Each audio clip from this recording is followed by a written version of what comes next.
Station po natin, 5.5 kilowatt peak grid tie system, best bill for 7.5 to 11K.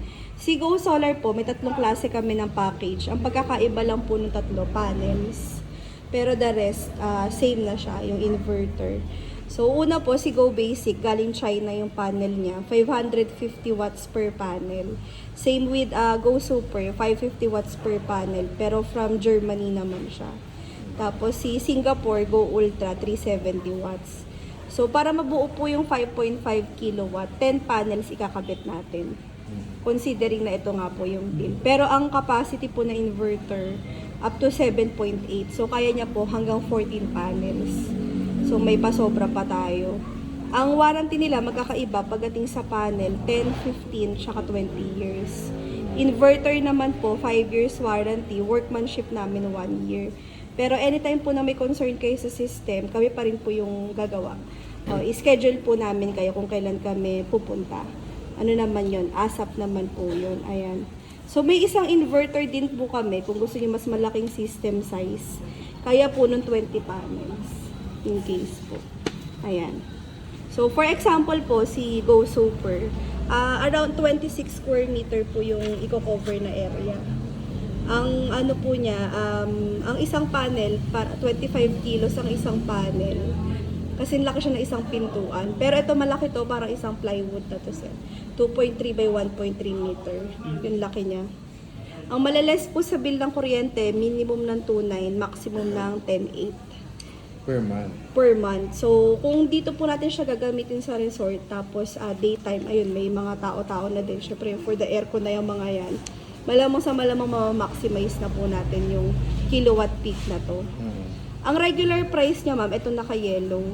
So, for example po kay Go Super, 422,000 po siya. Si Go Solar, may different payment options po kami. Una po, pag cash. Pag cash po siya, VAT inclusive, 358,000.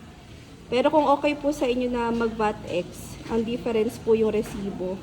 From 422, magiging 320,000 siya. Yan siya. Wala nang resibo. AR po, acknowledgement receipt. Ito na yung presyo. 320 po, ayan. Malaki. Malaki rin po difference niya. 100,000 din po yung difference. Pero pag installment, yung 422 na po yung pagbabasihan natin. Ayan, so ito po kay installment, 20% down payment, 84,000. Tapos monthly natin, 6 tsaka 12 months. Sa 12 months, 28K. Pero meron kaming 18 months to pay din. Kung credit card, meron din po, PPI, HSBC, China Bank, 6 tsaka 12 months to pay. Diretso swipe na po yan. So, ang ilalabas na lang natin, yung reservation fee na 5,000. Ibang card, straight payment na po siya. Ayan siya. So, ito po, pang ano lang to, pang hanggang 11,500 na bill. For example, 11,500 a month na bill. Pero kung gusto nyo po, dadamihan natin yung panel. Tsaka lakihan natin yung inverter. Mas magiging, possible mo mag-zero? Ano po, matatansya po natin siya pag ano na. Pag nagamit na to. Okay. Pero kasi recently, parang may 10 resort sa Pansol.